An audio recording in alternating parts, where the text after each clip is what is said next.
Assalamualaikum warahmatullahi wabarakatuh.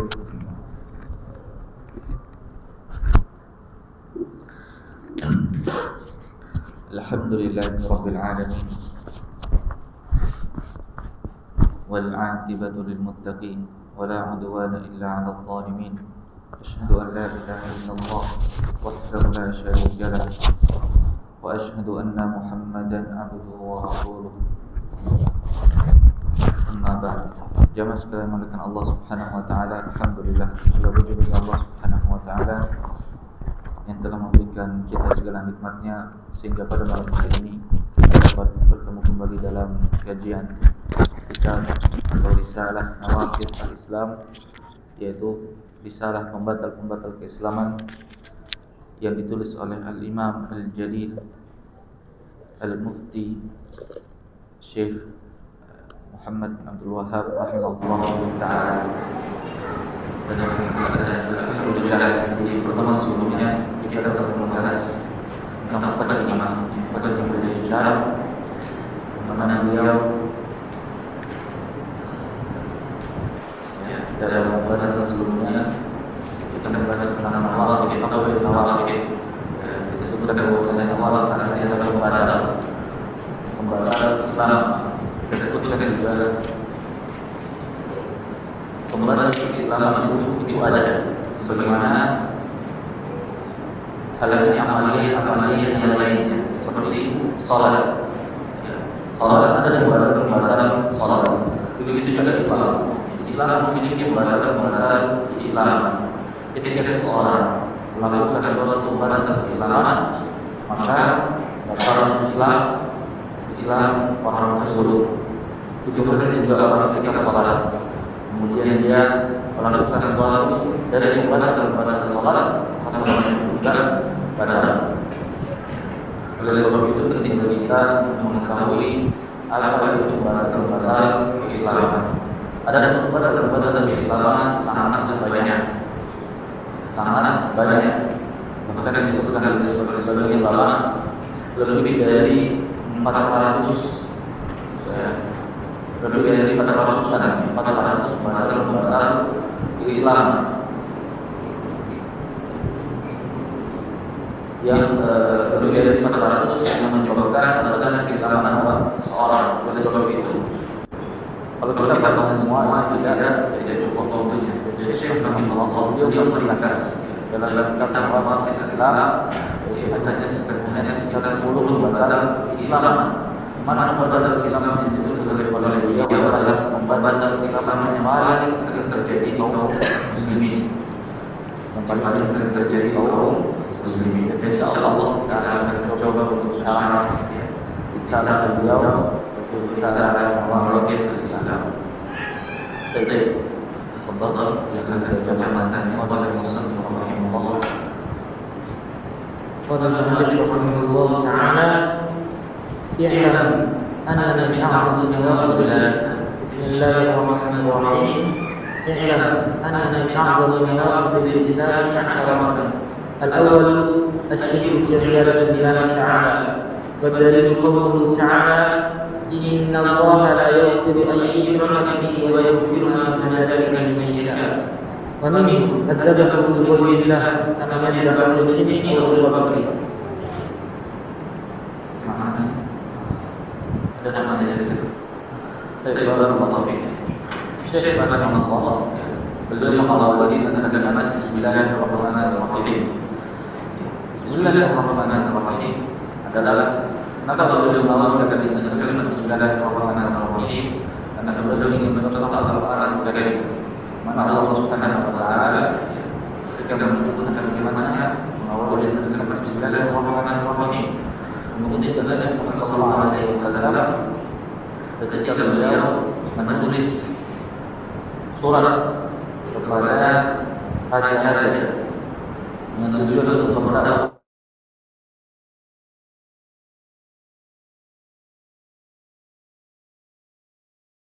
mengamalkan bagaimana penyediaan. Jadi Syekh ini ingin mengikuti sunnah ini. Jadi ini sunnah yang sering sekali kita tinggalkan. Sering ini kita menulis surat apapun surat itu. Kita tidak menulis kalimat Bismillahirrahmanirrahim. Ya. Kalau dalam kop suratnya orang Indonesia biasanya tertulis misalnya lampiran, kemudian judul ya, ditujukan ke siapa dan lain sebagainya. Kemudian langsung mukaddimahnya mungkin ya, permulaannya, dan langsung isi ya, tanpa menulis Bismillahirrahmanirrahim. Jadi sunnahnya adalah ketika kita ingin menulis sebuah surat ya, itu menuliskan Bismillahirrahmanirrahim. Kemudian Syekh rahimahullah beliau berkata, "I'lam anna min a'zami nawaqidil Islam asyaratan." Ketahuilah bahwasannya pembatal-pembatal keislaman yang paling terbesar ya, itu ada 10. Ada 10 pembatal keislaman. Kemudian beliau mengatakan al-awwal asyirku fi ibadatillah, yaitu syirik kepada Allah, syirik dalam beribadah kepada Allah Subhanahu wa taala. Wad dalilu qauluhu ta'ala, adapun dalilnya firman Allah Subhanahu wa taala, innallaha la yaghfiru an yushraka bih wa yaghfiru ma duna dzalika liman yasha. Sungguhnya Allah tidak akan mengampuni dosa ya, syirik, dan Allah mengampuni dosa selain syirik bagi siapa yang ia kehendaki. Wa minhu ya, dan termasuk syirik adalah adzabhu li ghairillah, yaitu menyembelih untuk selain Allah Subhanahu wa taala. Kaman yadhbahu lil jinni aw lil qabri, seperti orang yang menyembelih ya. Adzabhu itu artinya menyembelih. Jadi antara syirik kata beliau adalah menyembelih untuk selain Allah. Ya, kaman yadhbahu lil jinni aw lil qabri. Ya, seperti seseorang ya, yang menyembelih untuk jin dan lil qabri, untuk kuburan. Maksudnya kuburan di sini adalah untuk penghuni kuburan. Baik. Kita jelaskan ya tentang syirik.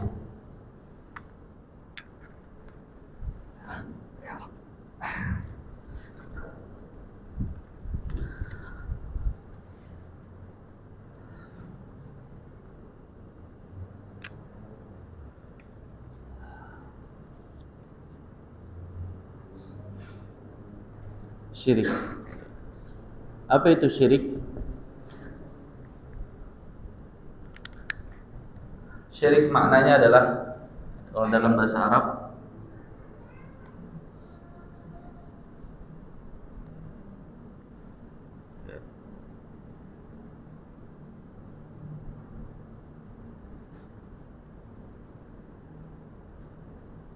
taswiyatu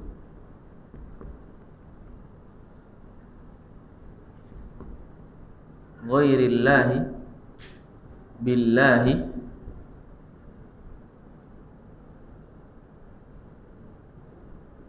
fi khasa'isillahi wa haqqihi. Maknanya adalah menyamakan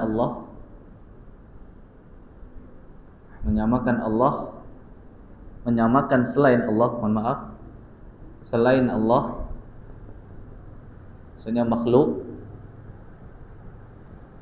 ya, dengan Allah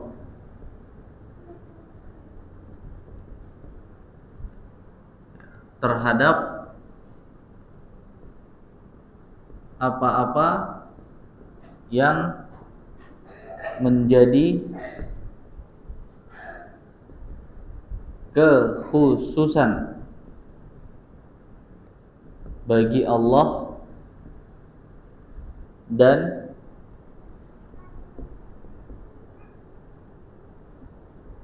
yang menjadi hak Allah.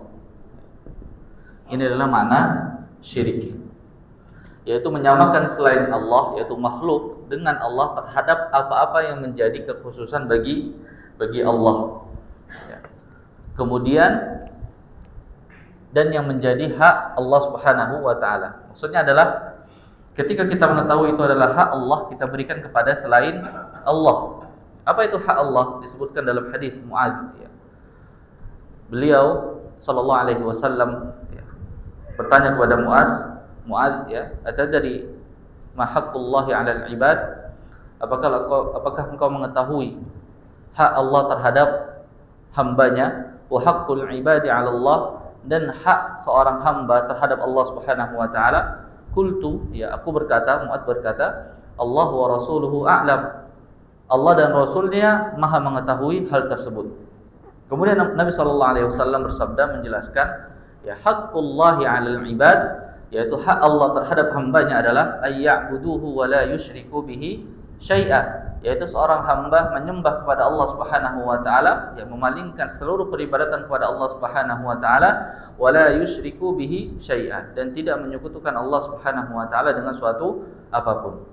Kemudian haqqul ibadi 'ala Allah, hak seorang hamba terhadap Allah Subhanahu wa taala, alla yu'adzaba man la yusyriku billahi syai'a, yaitu tidak mengadab, ya, tidak mengadab seseorang yang tidak melakukan kesyirikan. Itu adalah hak, ya, hamba terhadap Allah Subhanahu wa taala. Baik. Kesyirikan, ikhlas sekalian melakukan Allah Subhanahu wa taala, ya, adalah dosa terbesar, ya. Syirik adalah dosa, ya, terbesar, ya. Mengapa dia dikategorikan sebagai dosa terbesar? Yang pertama adalah ketika seseorang melakukan kesyirikan, ia menunjukkan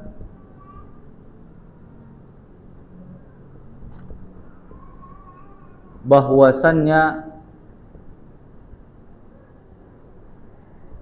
Allah memiliki kekurangan.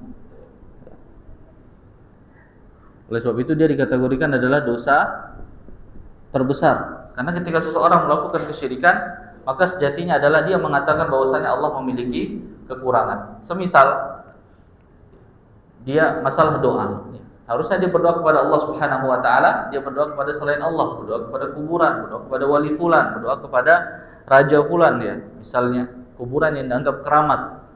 Maka harusnya dia palingkan kepada Allah, ya, tapi dia palingkan kepada selain Allah. Ketika dia palingkan kepada selain Allah, hal itu menunjukkan bahwasanya Allah memiliki kekurangan. Kemudian yang kedua, ya, syirik adalah suatu kezaliman yang besar, ya. Kata Allah Subhanahu wa taala dalam surah Luqman, inna syirka la zulmun azim. Sungguhnya syirik adalah, ya, kezaliman yang besar, ya. Oleh sebab itu syirik termasuk kategori dosa terbesar. Kemudian juga syirik, ya, memiliki hukuman yang sangat berat, ya. Ketika seorang melakukan syirik, ya, dia akan mendapatkan hukuman yang sangat berat. Apa itu? Yang pertama adalah kekal di dalam neraka. Ya, yang kedua diharamkannya surga. Yang ketiga, amalannya terhapus. Nah, ini adalah dosa syirik, ya. Oleh sebab itu Syekh rahimahullah, ya, beliau menyebut dosa yang dapat membatalkan keislaman. Yang pertama adalah dosa syirik, karena ini adalah puncaknya dosa, ya. Dia adalah dosa yang terbesar, ya, karena ia menunjukkan bahwasanya Allah memiliki kekurangan. Kemudian dosa syirik adalah kezaliman yang paling besar, karena dia berkaitan dengan haknya Allah Subhanahu wa taala. Ketika seseorang meninggal kemudian mati dalam keadaan kesyirikan, maka tempatnya adalah kekal di dalam neraka. Kemudian juga dia diharamkan surga dan amalannya terhapus. Baik, kita kembali ke ke macam-macam syirik. Macam-macam syirik. Syirik terbagi menjadi dua. Ada syirik besar, ada syirik kecil. Baik. Syirik besar ini adalah pembatal keislaman. Ini adalah pembatal keislaman. Adapun syirik kecil, termasuk dosa besar,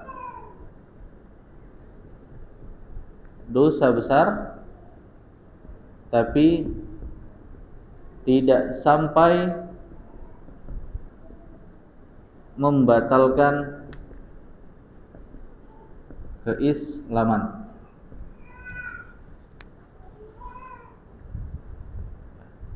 Konsekuensinya apa aja kalau syirik besar? Tadi kita sebutkan, ini adalah perbedaan antara syirik besar dan syirik kecil. Syirik besar pelakunya kekal dalam neraka. Kekal dalam neraka. Yang kedua, diharamkan surga. Kata Allah Subhanahu wa taala, "Innahu may yusyrik billahi faqad harramallahu 'alaihi al-jannah wa ma'wahu an-nar wa ma lidh-dhalimin min ansar." Dalam surah Al-Maidah. Innahu may yusyrik billah, sesungguhnya dia yang syirik kepada Allah Subhanahu wa taala, faqad harramallahu 'alaihi al-jannah, maka Allah akan haramkan baginya adalah surga. Wa ma'wahu an-nar, dan tempatnya di neraka, diharamkan surga. Wa ma lidh-dhalimin min ansar, dan tidak ada bagi orang yang berbuat zalim, yaitu orang berlaku syirik, penolong-penolong bagi mereka. Ini adalah dosa syirik, yang mana syirik dikategorikan oleh Allah Subhanahu wa taala sebagai kezaliman yang paling besar. Oleh sebab itu, hal yang pertama yang harus didakwahkan oleh kaum muslimin adalah kesyirikan. Kenapa? Karena dia adalah puncak dari suatu ibadah. Dia adalah penentu apakah kembali kita ke dalam surga Allah Subhanahu wa taala atau ke neraka Allah Subhanahu wa taala. Bukan hal yang lain. Bukan misalnya keimaman. Sebagian kaum muslimin mengatakan bahwasannya yang penting ada imam, tidak perlu dengan tauhid. Nah, ini adalah pemahaman yang keliru. Yang paling terpenting adalah tauhid seseorang. Bagaimana dia mengesahkan Allah Subhanahu wa taala, tidak terjatuh ke dalam kesyirikan, itu yang paling penting. Jangan sampai kita dikategorikan oleh Allah Subhanahu wa taala sebagai orang yang menyesal. Hal ini diceritakan oleh Allah Subhanahu wa taala dalam surat Syu'ara. Tallahi in kunna lafi dhalalim mubin. Demi Allah, kami adalah orang in kunna lafi dhalalim mubin. Demi Allah, dahulu kami berada dalam kesesatan yang nyata. Id nusawwikum bi rabbil alamin, yang mana disebabkan kami menyamakan kalian, wahai sesembahan kami dahulu, bi rabbil alamin, dengan Tuhan semesta alam. Itu adalah penyesalan mereka. Kemudian juga Allah Subhanahu wa taala berfirman, innal ladzina kadzdzabu bi ayatina wastakbaru anha la tufattahu lahum abwabus sama' wa la yadkhuluna al-jannata hatta yalijal jamalu fi sambil khiyat, dalam surah Al-A'raf. Sesungguhnya orang yang mendustakan ayat-ayat Allah Subhanahu wa taala dan sombong terhadap ayat Allah Subhanahu wa taala, tidak mengimani ayat-ayat Allah. Allah mengabarkan misalnya tentang hari kiamat, tentang hari kebangkitan. Dia acuh tak acuh, menganggap bahwasanya manusia tidak akan dibangkitkan. Itu termasuk mendustakan ayat-ayat Allah Subhanahu wa taala. Kalau ada orang yang mendustakan ayat-ayat Allah Subhanahu wa taala, maka dia masuk ke dalam ayat ini. Apa kata Allah? Innal ladzina kadzdzabu bi ayatina, sesungguhnya orang yang mendustakan ayat-ayat kami, wastakbaru anha, dan orang yang sombong terhadap ayat-ayat kami, la tufattahu lahum abwabus sama', maka pintu-pintu langit tidak akan dibuka untuk mereka. wala yadkhulunal jannata, dan mereka tidak masuk ke dalam surga, hatta yalijal jamalu fi sammil khiyat, sampai seekor unta masuk ke dalam lubang jarum. Maksudnya apa? Mustahil seekor unta masuk ke dalam lubang jarum. Jadi mustahil orang yang melakukan hal demikian masuk ke dalam surga. Itu adalah umpama yang diumpamakan oleh Allah Subhanahu wa taala. Tidak mungkin sebesar itu unta kemudian masuk ke dalam jarum yang kecil. Demikianlah seseorang yang melakukan kesyirikan, yang mendustakan ayat-ayat Allah Subhanahu wa taala, ya, mereka tidak mungkin masuk ke dalam surga Allah Subhanahu wa taala. Baik, kemudian yang ketiga, ya, amalannya terhapus, ya. Amalannya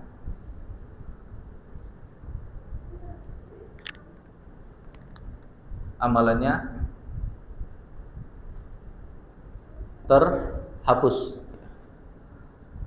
Di sini ada khilaf di antara para ulama. Ada khilaf.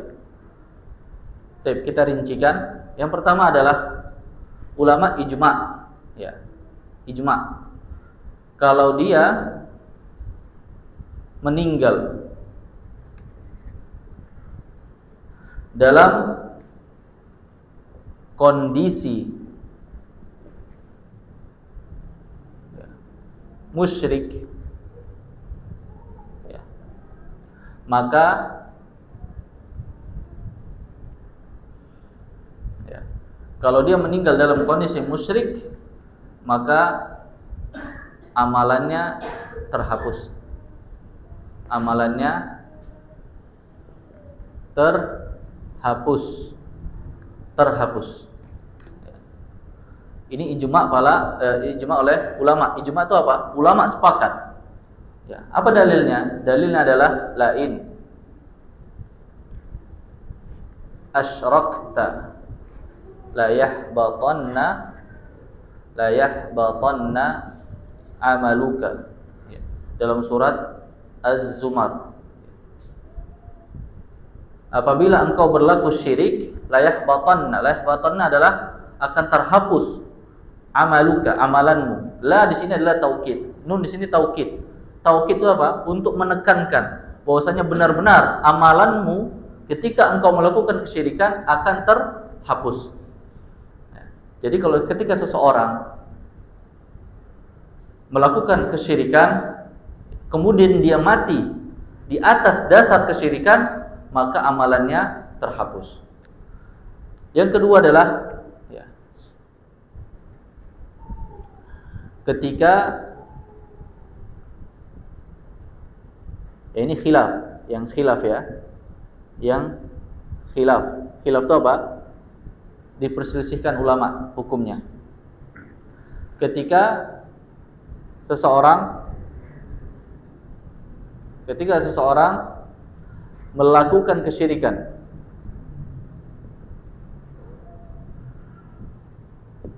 kemudian bertaubat,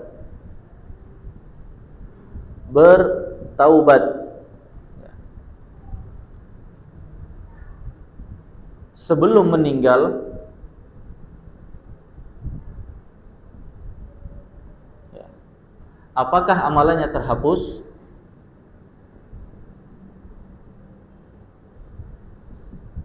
Terhapus, maka ulama berbeda pendapat. Imam Syafi'i rahimahullah mengatakan ketika dia bertaubat sebelum ia meninggal, maka amalannya tidak terhapus. Ini pendapat Imam Syafi'i. Jadi ketika itu dia melakukan kesyirikan, misalnya contoh dia Islam, kemudian dia masuk ke Nasrani, dia masuk ke Buddha, banyak orang seperti itu. Kemudian qadarullah sebelum ia meninggal, dia kembali lagi kepada Islam. Maka kata Imam Syafi'i rahimahullah, amalan yang ia lakukan itu tidak terhapus. Contoh misalnya, sebelum dia masuk ke Nasrani, dia telah melakukan umrah atau haji. Ya, sekali, dua kali, tiga kali. Kemudian qadarullah ya, dia masuk ke dalam agama Kristen atau ke agama Nasrani. Kemudian setahun kemudian, ya, misalnya sebelum dia meninggal dia masuk ke dalam Islam. Maka orang yang seperti ini kata Imam Syafi'i amalannya tidak terhapus. Dia tetap tercatat telah melakukan haji dan dia tercatat telah melakukan rukun Islam. Ya. Ini pendapat Imam Syafi'i. Apa dalilnya? Dalilnya adalah dalam surah Al-Maidah, "Wa may yartadid minkum an dinihi fayamut wa huwa kafirun fa ulaika habitat a'maluhum fid dunya wal akhirah ulaika ashabun nar hum fiha khalidun." Ya. Kata Allah Subhanahu wa taala, "Wa may yartadid minkum an dinihi," barang siapa yang murtad dari agamanya, ya, fayamut, dan dia meninggal, wa huwa kafirun, dan dia meninggal dalam keadaan kafir, fa ulaika habitat a'maluhum fid dunya wal akhirah, dan orang seperti itulah yang amalannya terhapus di dunia maupun di akhirat. Ulaika ashabun nar, dan dia adalah penghuni neraka, hum fiha khalidun, dan dia kekal di dalam neraka. Di sini Imam Syafi'i rahimahullah mengatakan ayat ini muqayyad. Maksudnya muqayyad terikat dengan ayat yang mutlak. Ayat yang mutlak itu apa? Ayat yang umum. Mutlak, umum. Di sini Allah mengatakan la in asyrakta la yahbatanna 'amaluk. Ketika engkau melakukan syirik, terhapus amalan semuanya. Ya, Allah tidak mengatakan di sini apakah dia mati dalam keadaan syirik ataukah dia bertaubat nanti di kemudian hari. Ya, ayatnya umum. Kemudian Imam Syafi'i mengatakan, ya, ada ayat yang lain yang lebih khusus. Ya. Kalau dalam usul fikih namanya muqayyad dibawa ke mutlak. Maksudnya apa? Ayat yang khusus ini, ya, itu dimasukkan ke dalam ayat yang ini. Ya, jadi kalau seandainya dia tidak mati dalam keadaan kafir, tidak mati ke dalam keadaan musyrik, tidak mati ke dalam keadaan murtad, maka amalannya masih ada dan tidak terhapus. Itu pendapat Imam Syafi'i. Adapun pendapat Imam Malik rahimahullah, Imam Malik, Imam Syafi'i, ya, Malik ini siapa? Imam Malik, gurunya Imam Syafi'i. Imam Malik gurunya Imam Syafi'i. Imam Malik mengatakan amalannya apa? Amalannya terhapus. Ya. Kalau amalannya terhapus berarti apa? Ketika dia masuk ke dalam Islam, dia wajib berhaji lagi. Dia wajib berhaji lagi. Allahu a'lam bishawab, mana pendapat yang lebih kuat? Tapi kalau kita lihat dalil dan hujjahnya, ya pendapat Imam Syafi'i lebih kuat. Yang artinya apa? Ya, ketika seseorang mati dalam belum mati ya, dalam keadaan misalnya ketika seseorang ya, murtad kemudian masuk ke dalam Islam, ya, yang sebelumnya dia sudah Islam gitu ya, maka amalannya tidak terhapus dengan dasar dalil atau hujjah yang tadi kita kemukakan. Sampai sini paham ikhwah?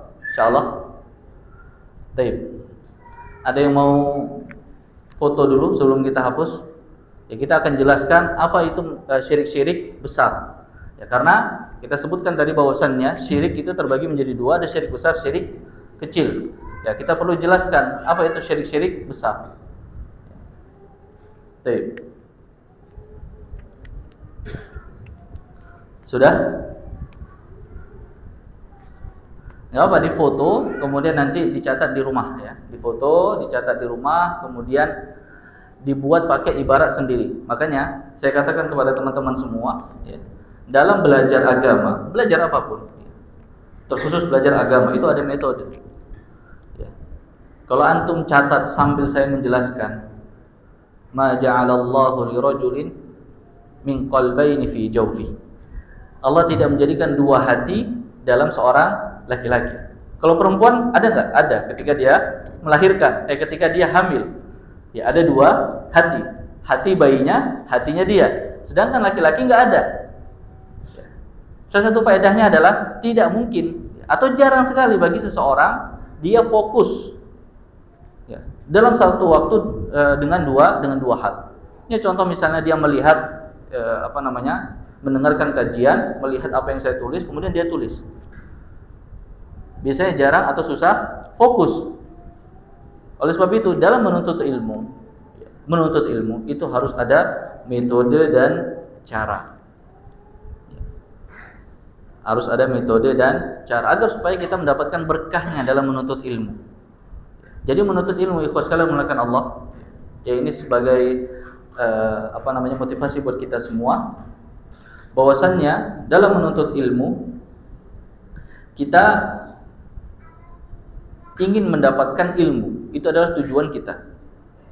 Salah satu sebab berkahnya kita duduk dalam kajian adalah kita memahami ilmu. Itu adalah salah satu sebab berkahnya kita duduk dalam kajian, ya adalah kita memahami ilmu. Jadi ketika ada seorang mengikuti kajian, kemudian tidak berusaha untuk faham, ya, kemudian dia mengambil dalil bahwasannya saya ingin berkahnya aja, Ustaz. Baik, labas. Ya, antum menginginkan berkah. Tapi lebih berkah lagi kalau misalnya antum tidak berusaha untuk paham, antum baca Al-Qur'an. Ya, antum baca Al-Qur'an, duduk, ya, kemudian antum menghayati makna, itu lebih berkah lagi. Karena afdhalul dzikri apa? Zikir yang paling baik, yang paling afdal apa? Membaca Al-Qur'an. Sedangkan menuntut ilmu, cara antum mengambil berkahnya adalah antum berusaha untuk memahami ilmu.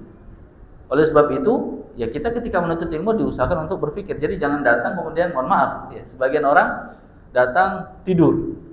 Ya, supaya saya dinaungin malaikat. Saking dinaungin malaikatnya saya tidur. Subhanallah, ya. Tidak seperti itu, ya. Bukan seperti itu.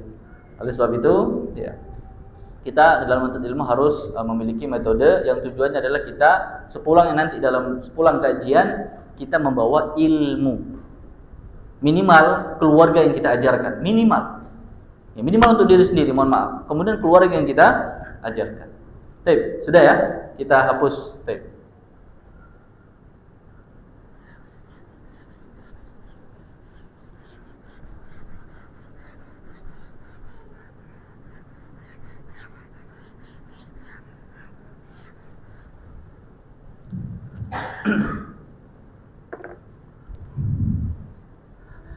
Macam-macam syirik besar. Macam-macam syirik, ya, macam-macam syirik.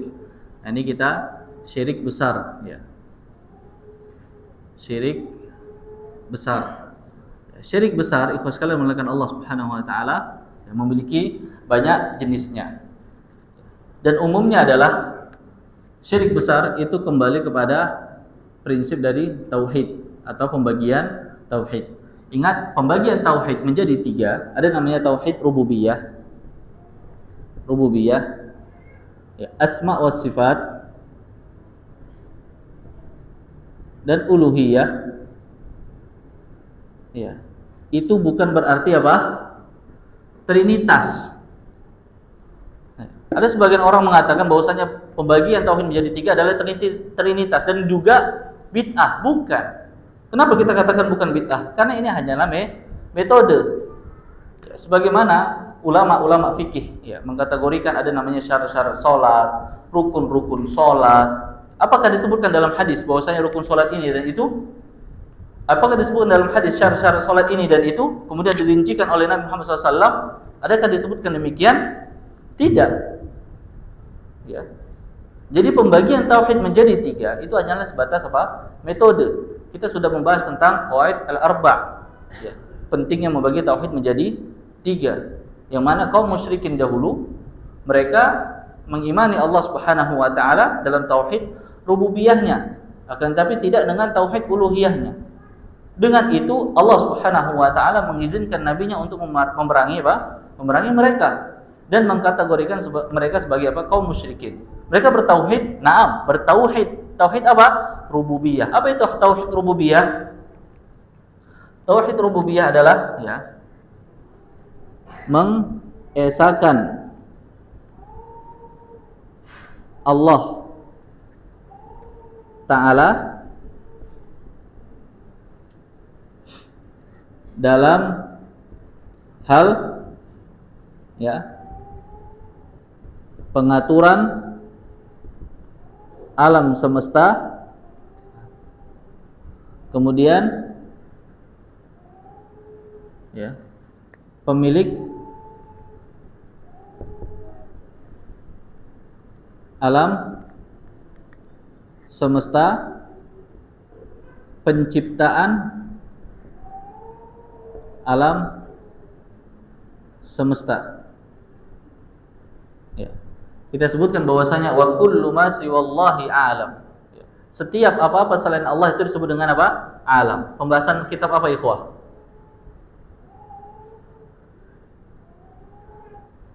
Kitab matan apa yang menyebutkan wa kullu ma siwallahi alam? Usul ats-tsalatsah. Kita sudah belajar? Sudah belajar. Nah, lupa itu. Ya. Wa kullu ma siwallahi alam. Maka kita sebut adalah alam semesta. Ya.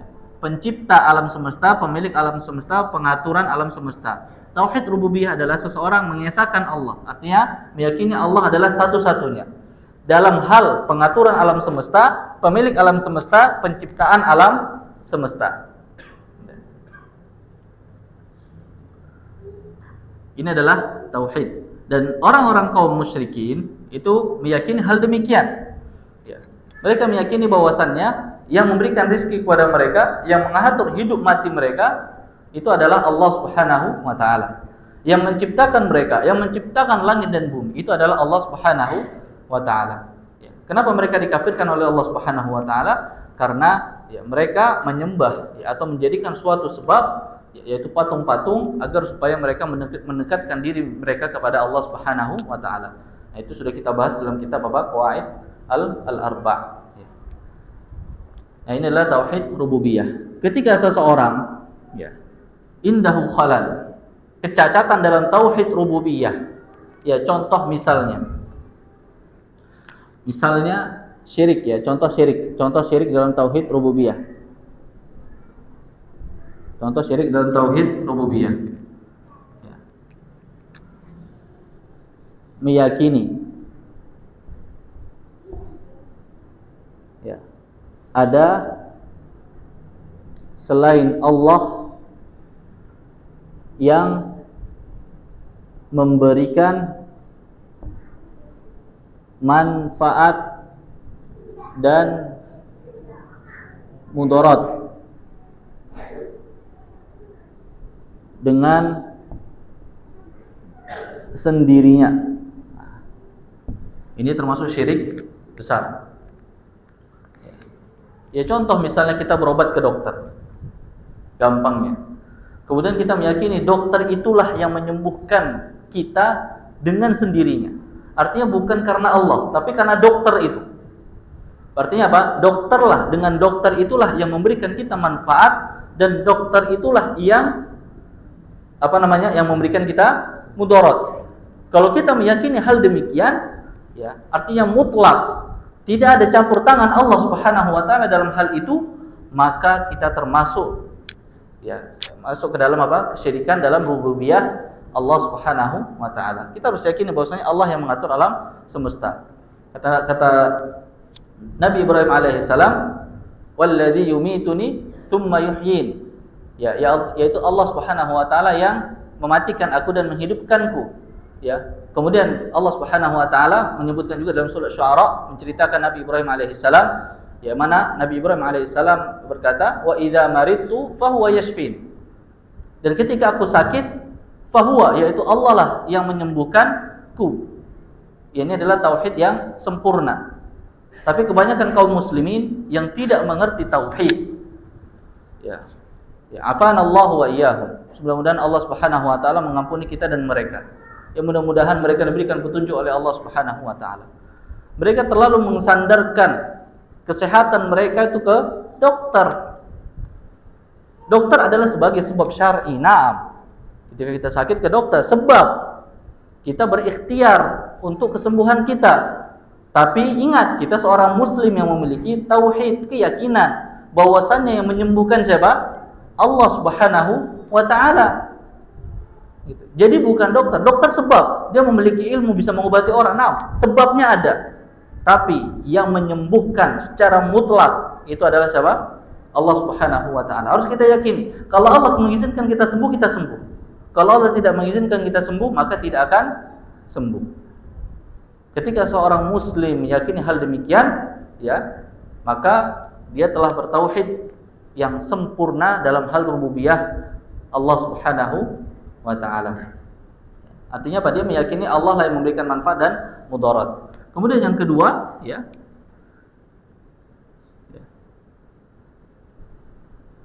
dia meyakini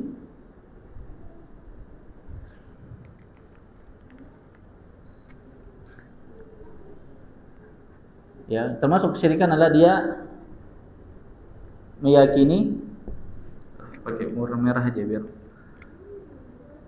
dia meyakini ada pencipta selain Allah, atau ada yang mengatur alam selain Allah. Semisal apa, ikhwan? Ada orang yang paham yakin dengan apa? Pawang hujan. Dia meyakini bahwasannya pawang itu bisa menahan hujan kemudian menurunkan hujan. Padahal hal itu adalah mutlak bagi Allah Subhanahu wa taala. Adapun sekarang teknologi yang canggih, misalnya dibuatlah awan buatan, kemudian garam-garam misalnya ditaruh di atas awan, entah macam mana itu ya metodenya. Itu hanyalah sebab berdasarkan ilmu mereka, berdasarkan penelitian mereka. Akan tapi yang menjadikan hujan itu siapa? Allah Subhanahu wa taala. Kalau mereka sudah bersusah payah, katakanlah membuat awan buatan, kemudian menaruh garam misalnya di udara misalnya agar supaya kadar garam di awan itu semakin tebal dan lain sebagainya, kemudian turunlah hujan. Kalau Allah tidak mengizinkan hujan turun, tidak akan turun. Ya. Kalau kita meyakini bahwasanya itu sebagai sebab yang syar'i karena ada penelitiannya, maka itu tidak ada masalah. Yang jadi masalah adalah sekarang kaum muslimin meyakini ada seseorang yang bisa menahan hujan, menurunkan hujan tanpa campur tangan Allah Subhanahu wa taala. Dia bukan berdoa kepada Allah. Ada acara bukan berdoa kepada Allah, tapi berdoa kepada siapa? Berdoa kepada dukun. Dukun yang bisa menahan hujan. Ingat, turunnya hujan, tertahannya hujan itu adalah hak mutlak bagi Allah Subhanahu wa taala. Ketika kita meyakini ada yang bisa melakukan demikian, maka kita telah melakukan kesyirikan terhadap Allah Subhanahu wa taala dalam hal rububiyahnya. Ingat, kaum musyrikin Quraisy yang diperangi oleh Rasul itu tidak pernah melakukan kemusyrikan dalam hal rububiyah.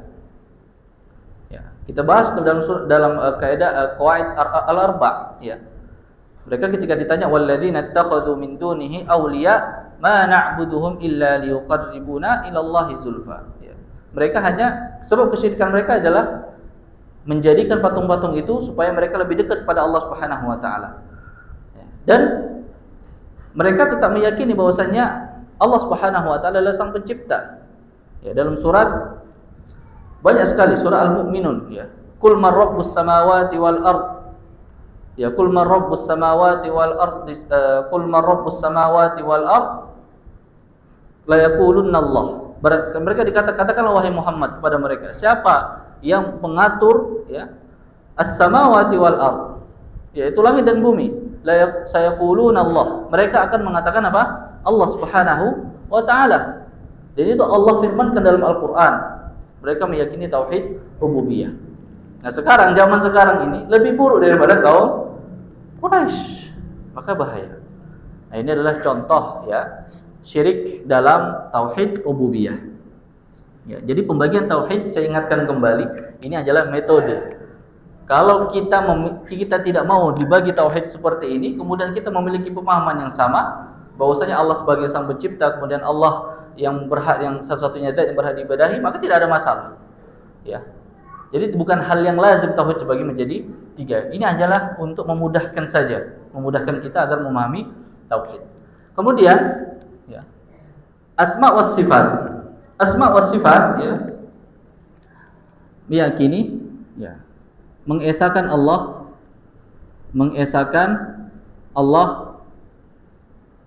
terhadap nama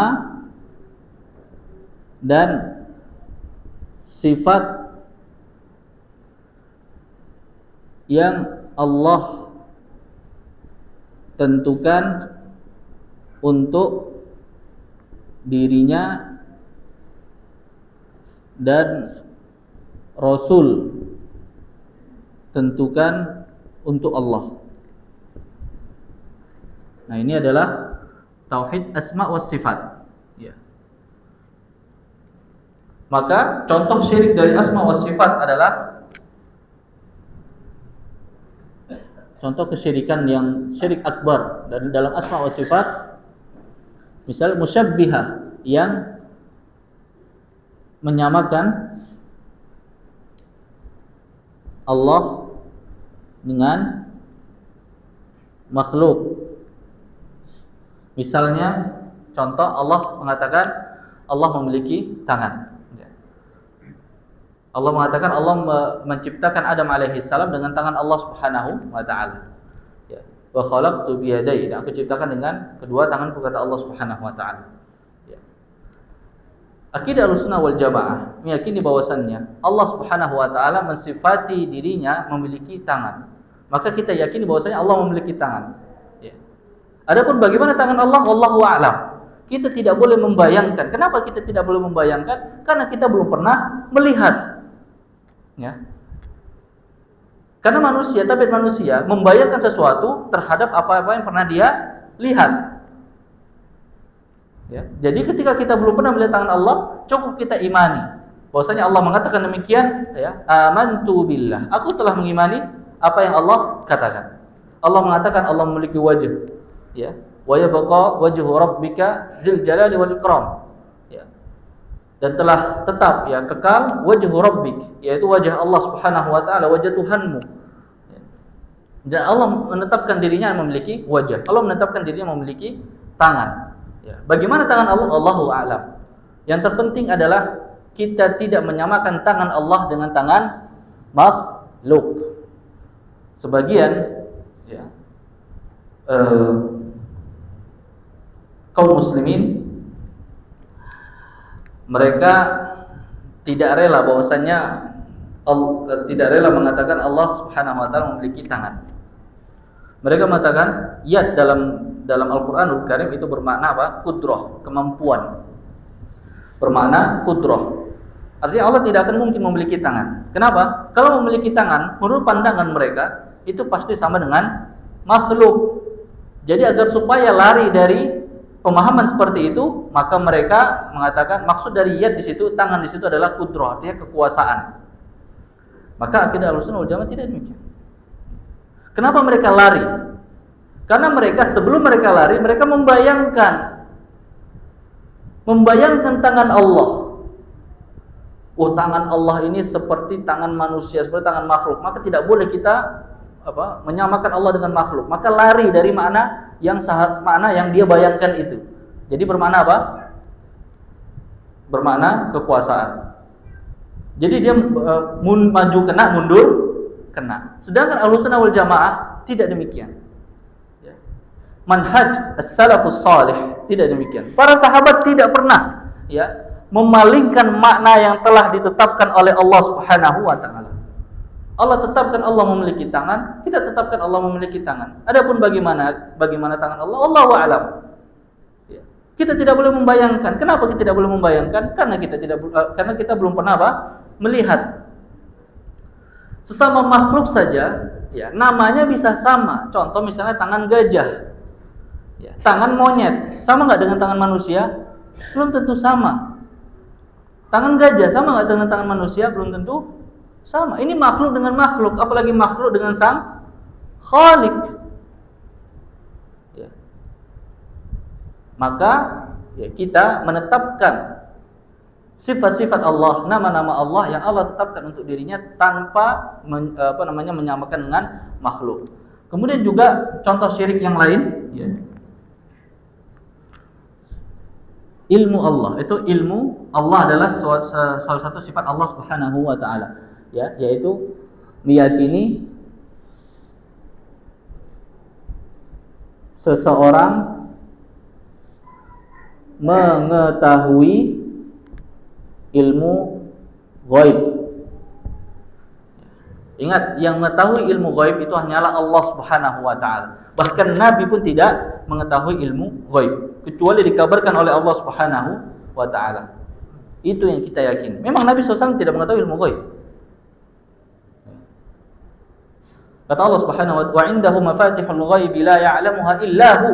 Dan Allah Subhanahu wa taala lah di sisinya ilmu ghaib. Mafatihul ghaib yaitu kunci-kunci dari hal yang ghaib. La ya'lamuha illa hu. Tidak diketahui oleh seorang pun kecuali Allah Subhanahu wa taala. Allah mengetahui, ilmunya luas. Dan Nabi SAW itu tidak mengetahui hal yang gaib kecuali dikabarkan oleh Allah Subhanahu wa taala melalui Jibril atau dengan mimpinya. Atau dengan wahyu yang Allah turunkan kepada Nabi Muhammad SAW. Dengan wahyu barulah Nabi SAW mengetahui hal yang gaib. Ya, semisal contoh Nabi mengatakan kepada salah seorang sahabat yang menanyakan, di mana ayahku? Kemudian Nabi SAW mengatakan, ayahmu di neraka. Ya. Kemudian ya dia bersedih, kemudian Nabi SAW memanggil kembali, ya. Kemudian Nabi SAW mengatakan, abi wa abaka finnar. Abi wa abak finnar. Sesungguhnya ayahku dan ayahmu di neraka. Kata Nabi SAW. Jadi mana Nabi SAW mengetahui bahwasanya ayahnya dia dan ayahnya Nabi Muhammad SAW itu di neraka? Ini adalah hal yang gaib. Dan Nabi mengetahui demikian dengan apa? Dengan wahyu yang diturunkan oleh Allah Subhanahu wa taala. Jadi ketika seorang meyakini ada seseorang yang mengetahui ilmu gaib, maka itu termasuk kesyirikan dalam hal asma wa sifat. Contoh misalnya datang ke dukun, datang ke tukang ramal, lihat YouTube-nya tukang ramal. Nanti tahun 2025, biasanya ke tukang ramal itu tidak ada penelitiannya. Beda dengan hal ekonomi, kemudian orang-orang yang memang mempunyai penelitian tentang cuaca, ya. Itu mereka berdasarkan penelitian ilmu. Ya, ilmu tajrubah, ya, ilmu penelitian mereka. Maka penelitian mereka pun bisa benar bisa salah. Mereka tidak menjazmkan. Menjazmkan itu apa? Tidak meyakini 100% benar. Ya, tapi dengan ilmu dan hujah-hujah yang mereka punya, mereka mengatakan demikian. Adapun dukun tidak mempunyai hujah. Dia mengatakan ilmu gaib. Ya, contoh misalnya tahun 2025 ya, akan ada gempa bumi, banjir besar dan kemudian dan lain sebagainya. Bahkan ada hari kiamat dan pada tanggal sekian. Ini adalah ilmu ghaib. Ya, ketika kita mempercayai hal tersebut, berarti kita punya cacat dalam hal asma wa sifat Allah Subhanahu wa taala. Ketika kita punya cacat di sini, ya, kita termasuk apa? Melakukan syirik besar. Baik. Kemudian dalam hal uluhiyah Allah Subhanahu wa taala. Contohnya adalah ya, uluhiyah itu apa? Mengesahkan Allah dalam hal peribadatan.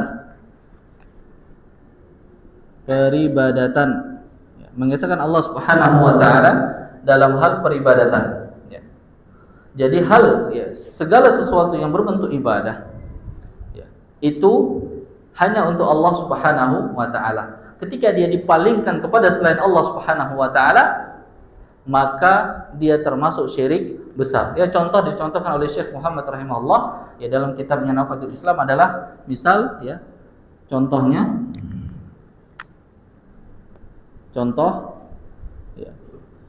menyembelih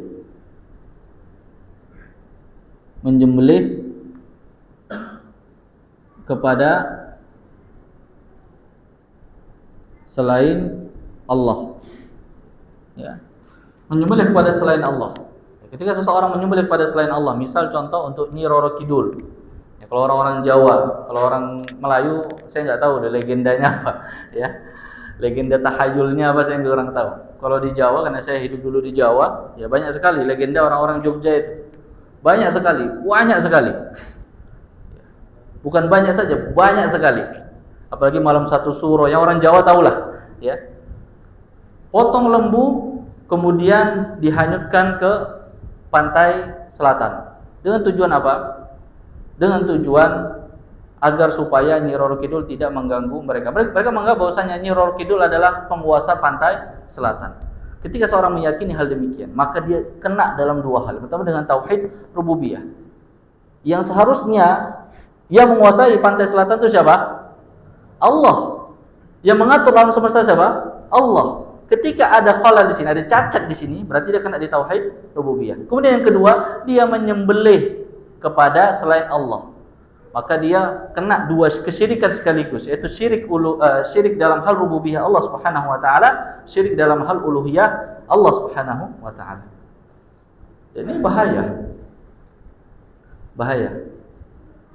Kemudian Syekh rahimahullah mengatakan dalam kitabnya, la'anallahu man dzabaha li ghairillah. Ya. Allah melaknat orang yang menyembelih untuk selain Allah Subhanahu wa taala. Laknat itu apa, ikhwah? Laknat itu adalah dijauhi dari rahmat Allah Subhanahu wa taala. Ya, dijauhi dari pertolongan Allah Subhanahu wa taala. Itu namanya laknat.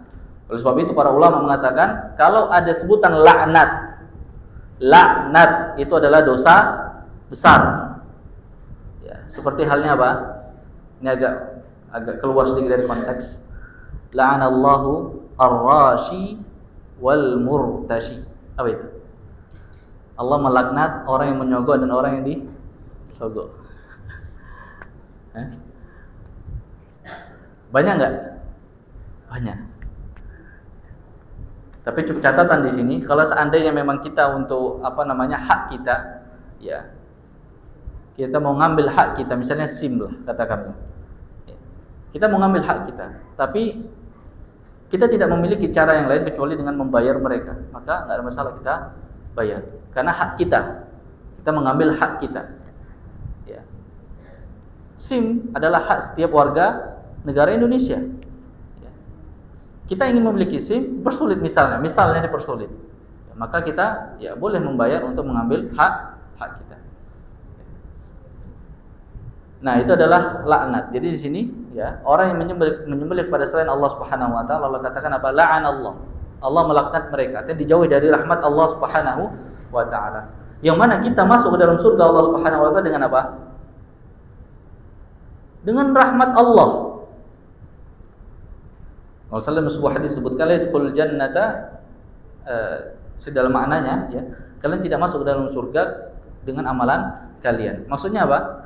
Ya, kita masuk dalam surga Allah Subhanahu wa taala itu adalah dengan rahmat Allah Subhanahu wa taala. Adapun amalan kita yang kita kerjakan agar supaya Allah Subhanahu wa taala memberikan rahmatnya kepada kita, memancing rahmat Allah Subhanahu wa taala. Makanya kita disuruh sholat, kita suruh ibadah apa segala macam, kita diberikan ganjaran ini dan lain sebagainya. Itu gunanya untuk memancing rahmat Allah Subhanahu wa taala. Ketika rahmat Allah turun kepada kita, maka kesempatan kita untuk masuk surga lebih besar. Ya. Baik, sampai sini paham ikhwah? Ya, tentang macam-macam syirik besar, ya, macam-macam syirik besar. Maka ya, ketika kita sudah mengetahui apa itu syirik besar, ya, yang mana syirik besar itu kembali semuanya kepada tiga ini, ya, maka kita paling tidak memahaminya, kemudian kita mendakwahkan kepada orang sekitar kita, agar supaya orang-orang tersebut tidak jatuh kepada syirik besar. Ya, contoh misalnya di pantai, penyengat misalnya. Misalnya minta rezeki, ya, ingat yang memberikan rezeki siapa? Allah Subhanahu wa taala, bukan kuburan. Ya, minta rezeki di kuburan, minta dilancarkan urusannya, itu termasuk syirik besar. Ya, yang mana ketika dia melakukan syirik besar, apa konsekuensinya? Kalau dia mati dalam melakukan syirik besar, ijma' ulama tanpa khilaf. Dia masuk ke dalam neraka, ya, kemudian amalan yang dia kerjakan terhapus. Kemudian dia kekal dan diharamkannya surga. Tidak ada harapan untuk masuk ke dalam surga. Bahaya. Kalau misalnya pelaku zina, ya, dia masih ada kemungkinan masuk surga. Pelaku riba ada kemungkinan masuk surga. Kata Allah, Innallah, Syekh membawakan ayat, Innallaha la yaghfiru an yushraka bih. Sungguhnya Allah tidak akan mengampuni dosa syirik. Wa yaghfiru ma duna dzalika liman yasha. Dan Allah mengampuni dosa selain syirik bagi siapa yang Ia kehendaki. Dosa selain syirik bagi siapa yang Ia kehendaki. Syirik tidak diampuni, tapi dosa selain syirik tergantung Allah. Maka kata para ulama, tahta masyiatillah, di bawah kehendak Allah. Insya'a azab wa insya'a ghafar. Ketika Allah menghendaki akan diampuni, akan diampuni. Ketika Allah menghendaki dia akan diazab, maka akan diadab. Ya. Tapi kalau usaha syirik ikhwah, nggak ada main-main. Ya.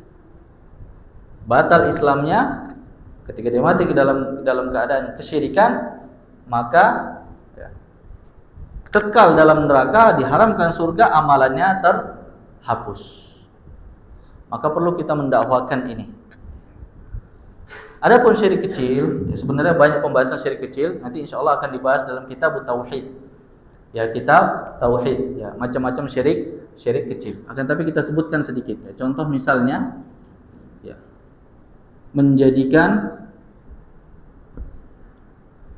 sesuatu sebab, ya, menjadikan sesuatu sebab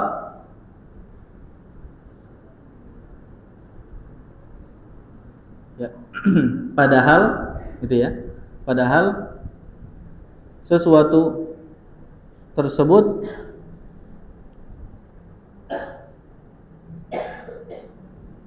bukan termasuk sebab. Ya. Contoh misalnya apa? Sambil apa, dengan keyakinan Allah yang memberikan manfaat dan mudarat. Contoh misalnya pakai jimat. Contoh misalnya pakai jimat. Ya. Dia menjadikan jimat adalah sebab. Misalnya contoh dia sakit, dia menjadikan jimat adalah sebab kesembuhan. Padahal sesuatu tersebut bukan termasuk sebab. Apakah jimat sebab kesembuhan? Tidak. Dari mana kita mengetahui sesuatu tersebut adalah sebab dari suatu misalnya contoh kesembuhan? Ya. Ada 3 cara. Yang pertama dari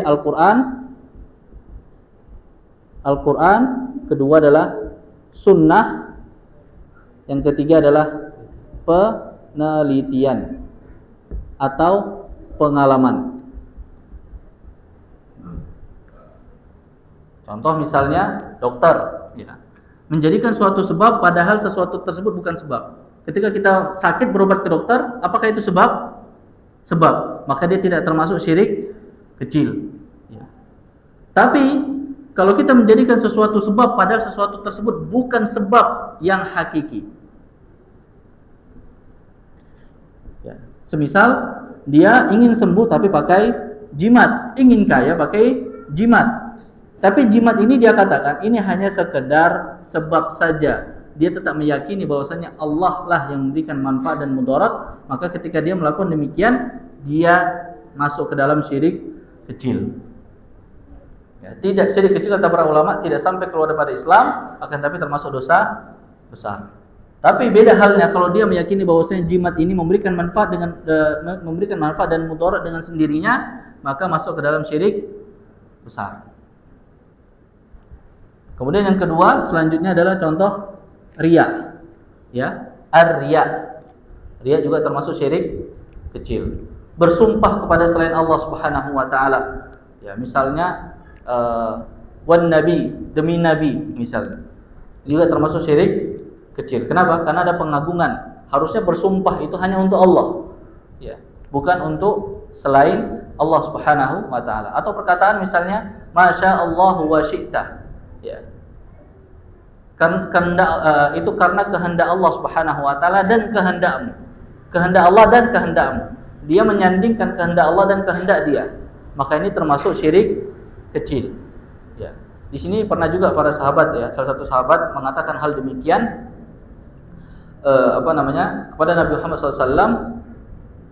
Ya.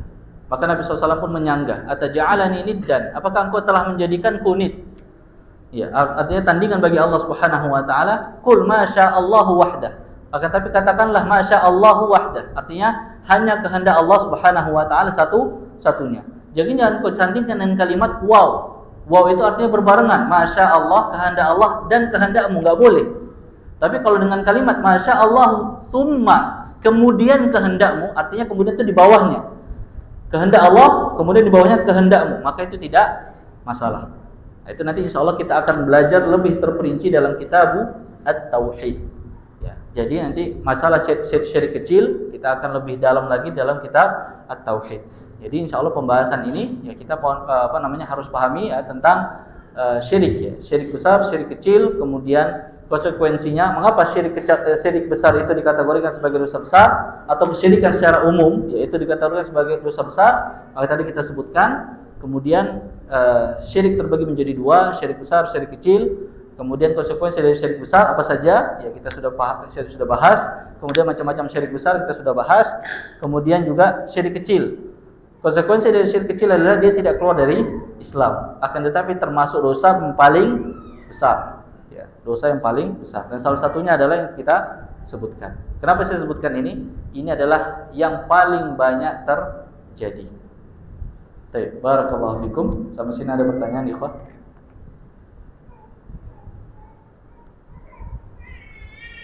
Ada tanya, Pak? Penyembelihan. Baik. Bagaimana kalau mau menyembelih ada tamu mau datang? Dia menyembelih karena tamu ini mau datang. Baik, barakallahu fik. Ya, yang maksud adalah menyembelih kepada selain Allah adalah dalam bentuk ya kita tambah ya. Dalam bentuk qasdu wa taqarrub ya. Dalam bentuk ya selain Allah ya. Ada dua unsur yang perlu jadi catatan di sini. Ada dua unsur disebutkan oleh Syekh Sulaiman Ar-Ruhaili. Ada dua unsur yang menjadikan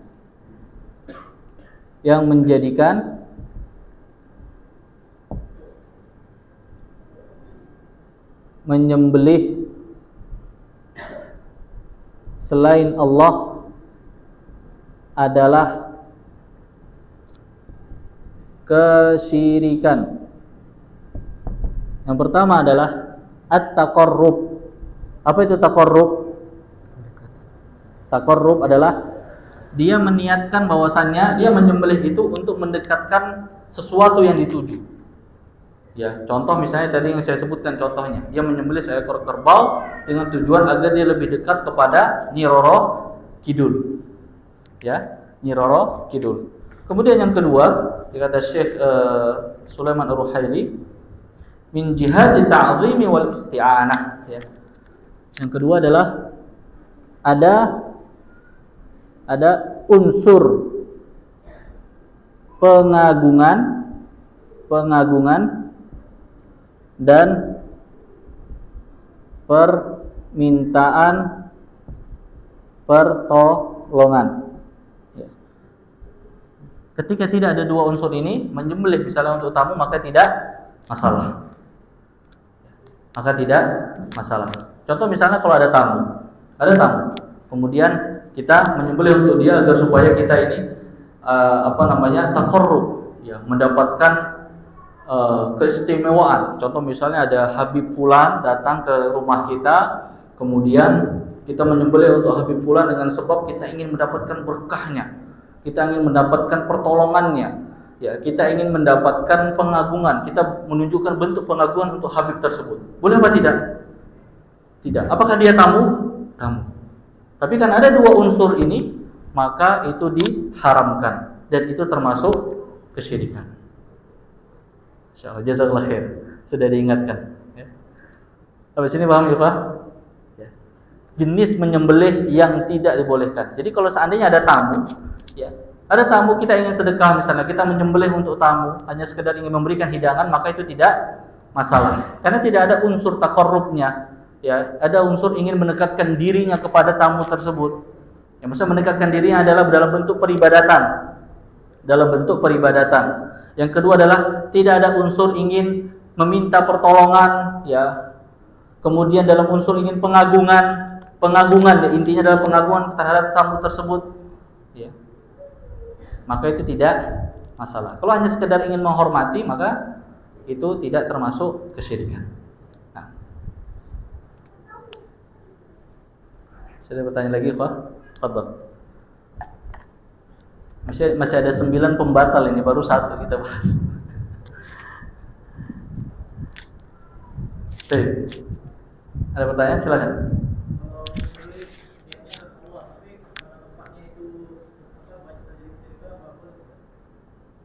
menyembelih niatnya karena Allah.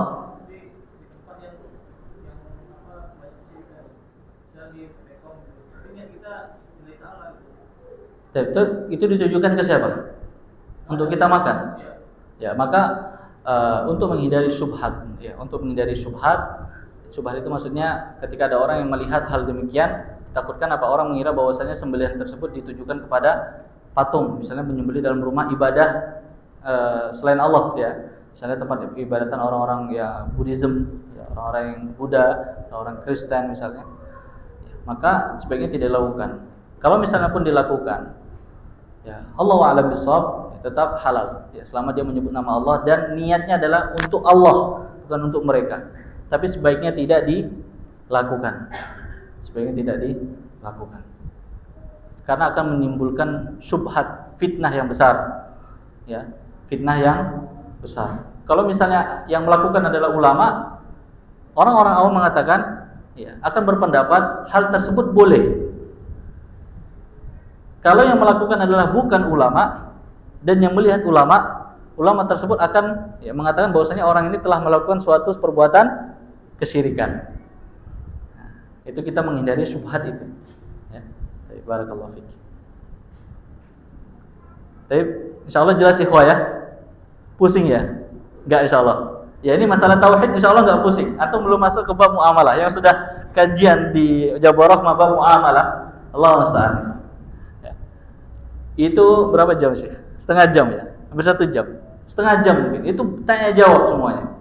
Bab muamalah. Apalagi bab riba kemarin. Subhanallah. Sampai jam setengah 10. Habis Isya sampai jam setengah 10 kita kajian. Ya. Kurang lebih.